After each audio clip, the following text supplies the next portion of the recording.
What people need again? Put it back in. Look at it, baby. Try to read. Try to read. Yeah, try to read. This stuff, yeah.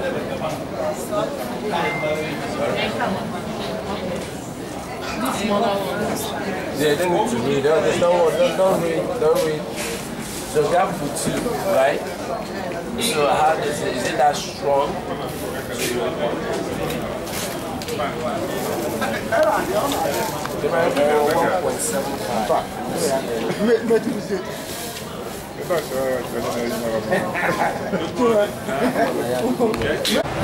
Ebiko n'ụbọchị taata anyị bịa n'ala ọgwụ n'alụkwa ihe gbasara anya n'ụbọchị taata kedu ka obi si edego nne m ekene m Chukwu n'ife niile o si mee anyị dị ndụ taa wee jekwute ife ọma ife obi aṅụrị ụgbọala ife inye Chineke ekele onwe ndị na-echeta maka arụ ike ndị mmadụ so eji m ohere a na-asị ka Chukwu kwụghachifa mmaji nọọ onye dị ndụ onye nwere arụ ike nwere olileanya ịgba mbọ gụọ akwụkwọ lụọ ọrụ so anyị na-ekene Chukwu ka ha si bịa obodo abụọ ogosi na Chukwu ya emezu ife ọ na-abụ mkpafa n'aha Jizọs Kraịst ya nwa. Amen. Dalụ rinne. So ị na-agwa anyị wuti okwu gị n'ụbọchị taata na dọkịta si ịfụ ebe a n'ụbọchị taata na and the drugs ọgwụ enye gị n'ụbọchị taata bụ ezigbo ọgwụ ga-alụ ọrụ n'arụ anyị.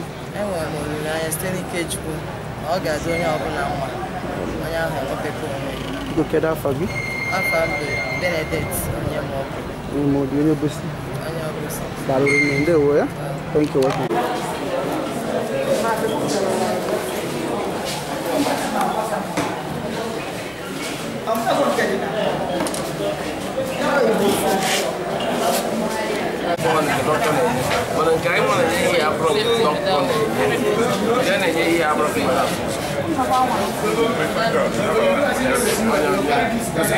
Different glasses. You just get one.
Because my dad is here. Even our mother for years ago, mine. It's always there. Oh, pre-mother. Good morning, sir. Good morning. You're welcome. Good morning, sir.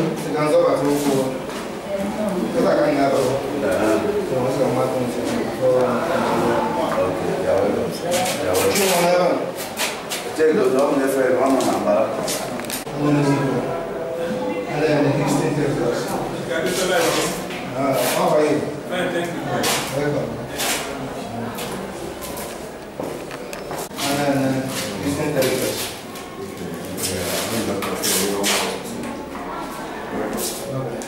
Welcome, sir. Okay, good. What is he doing? 61! 62! Good morning. How are you? Fine, sir. Everything good? Yeah. Okay, well, I'm not forget about the frame. You're not taking that. How much am I like the frame? Get one and then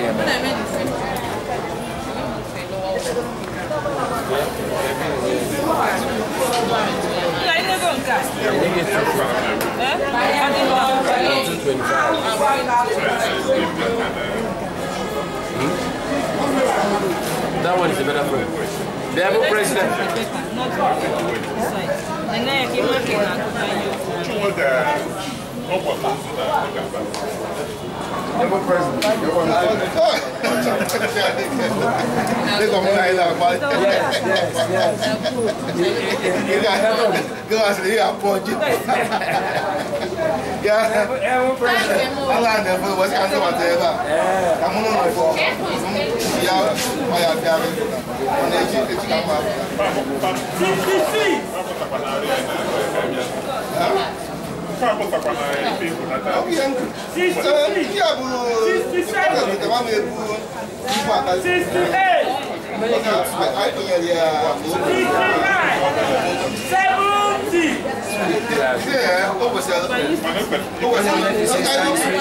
Good day. May we know you, sir? Is it morning? Morning. Yeah. I'm Mr. Patrick Anene, but they know me as Anene Igwe. I reside in Houston, Texas, and I'm the OPS president in Houston, Texas. So I just landed this morning, and I decided to show up here to show them that I'm around, that I'll be here tomorrow. So that's why I came over here. Because if I go back now to the house, due to a lot of visitors start coming, I won't be able to make it here today. So I came in here to show them my support. And please, do you have also anything? represent the Opposite Progressive Society Houston, Texas, because I'm the president. Okay. Do you have anything to tell the doctors we have here and the nurses we have? As I can see, or you can see too, they are doing a very marvelous job. Also in their uniform. That's the most important, to identify them. So like you, the press, once you are here, and relay the information to the outside world, they will see them that are more professional than you can think. And also everything is moving very smoothly. The patients are calm and they are doing things according to order, the way they are being told. To see their distant dentist or doctor or any medical. What we pray is that let there be a follow-up once we leave, because we from overseas, once we leave, let the people over here continue from where we stop.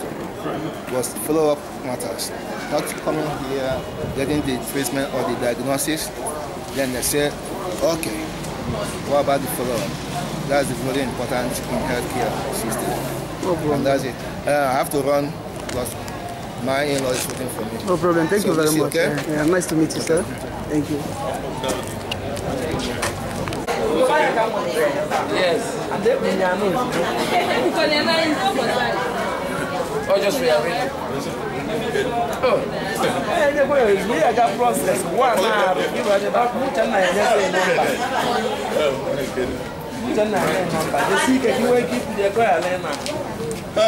get this info. So many years. And I'm going to end it over into the face. Into the face. Okay. Same uncle. Okay. You say same uncle. Oh, yeah, uncle. Yeah.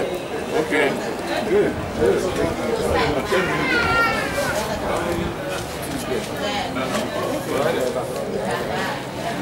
I made this Right. Oh, hey, now. 2 days, yeah, 2 days, and 1 day tomorrow. Okay. Yeah.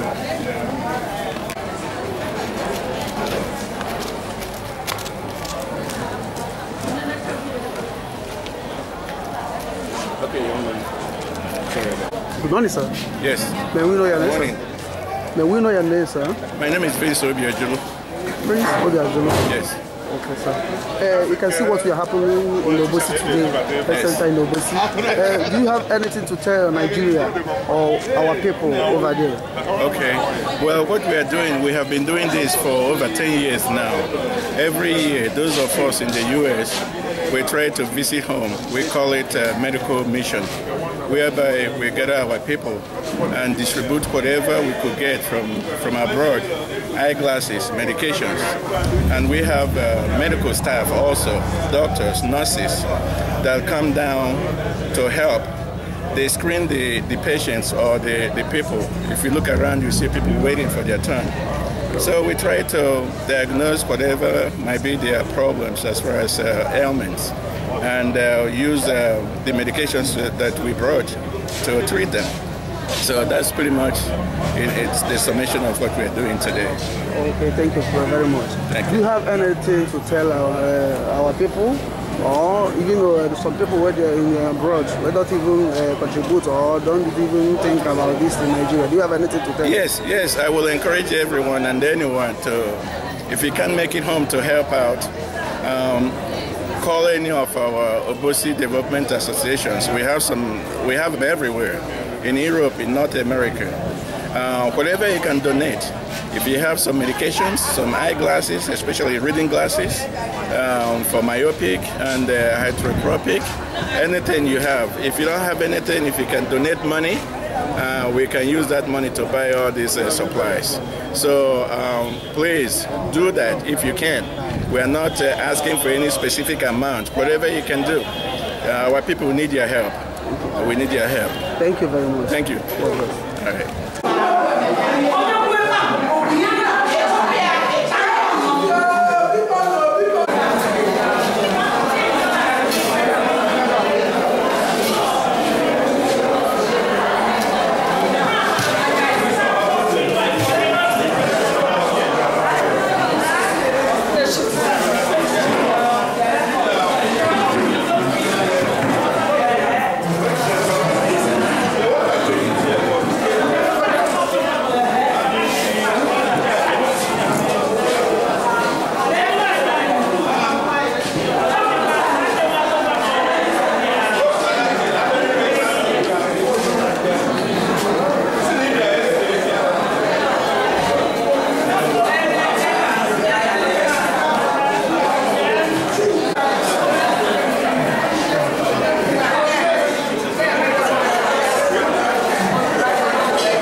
So nó có đi trồng được bao nhiêu giờ du lịch cái ta ai bây giờ cô sủi cái nghe ông bạn sụp ra rồi bỏ không quay ao quá just 2.5 here. No, I want 2. No, I don't see 2. Oh, 2 I have 1.5, 1.25 here. That's a 1. Try this. What's it all about? Try again.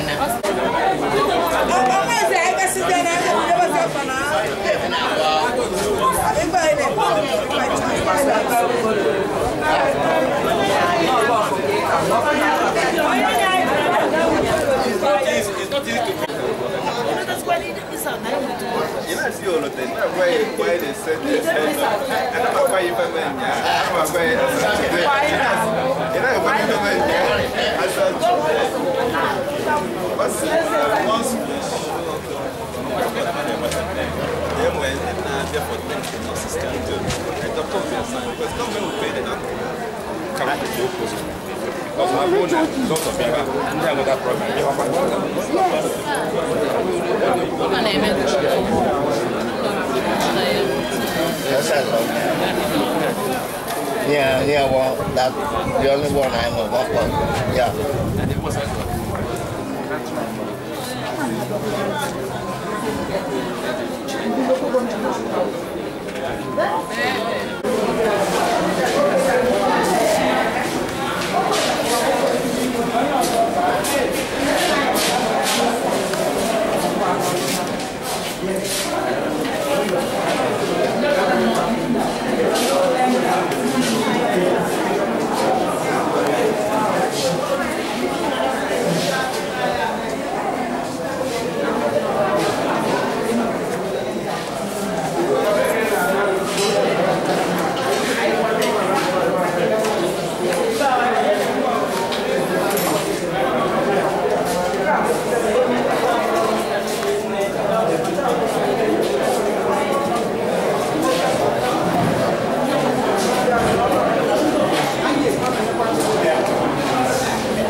Number.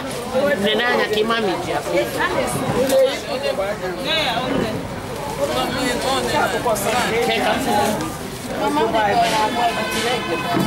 Sasa